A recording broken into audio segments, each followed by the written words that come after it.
सद्गुरूंचे पुण्यस्मरण, सद्गुरु नाम संकीर्तन,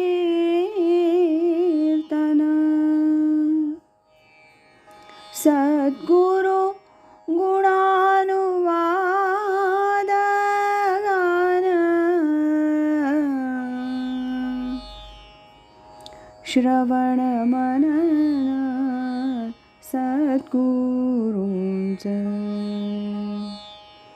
श्रवण मनन सद्गुरूंचे.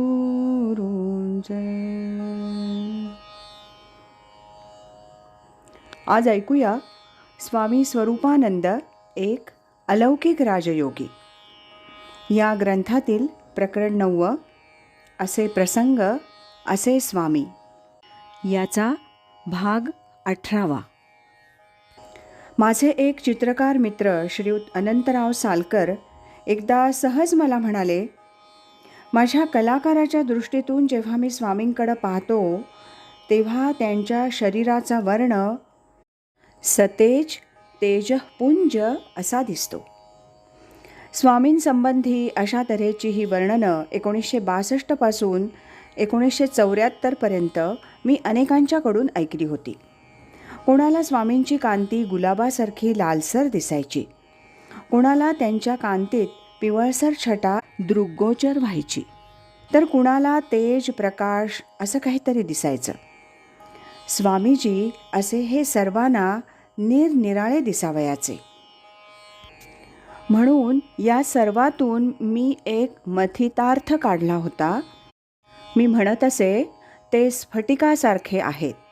स्फटिक कसा शुभ्र असतो, परंतु ज्या रंगाच्या संगतीत येतो त्या रंगाची आणि कोणत्याही प्रकारची उपाधी अंगी न घेता त्या रंगात कसा मिळून जातो.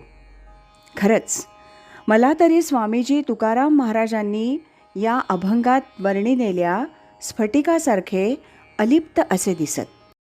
त्या स्फटिकाला रंग नव्हता आणि उपाधी नव्हती. अगदी याच अभंगात महाराजांनी सांगितल्याप्रमाणे स्वामींनी सोंगसुद्धा घेतलं होतं. ते सोंग होतं आजाराचं. खेळही मांडला होता. तो खेळ होता परमार्थाचा.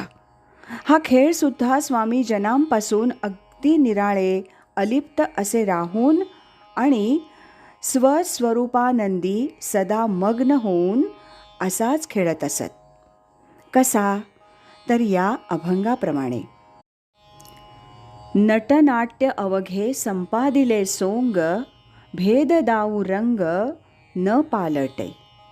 नटनाट्य अवघे संपादिले सोंग, भेद दाऊ रंग न पालटे. मांडियेला खेळ कौतुके बहुरूप, आपले स्वरूप जाणत असो. मांडियेला खेळ कौतुके बहुरूप, आपले स्वरूप जाणत असो. स्फटिकाची शिळा उपाधी न मिळे, भावदावी पिवळे लाल संगे. स्फटिकाची शिळा उपाधी न मिळे, भावदावी पिवळे लाल संगे. तुका म्हणे आम्ही या जनाविरहित, होऊनी निश्चिंत क्रीडा करू.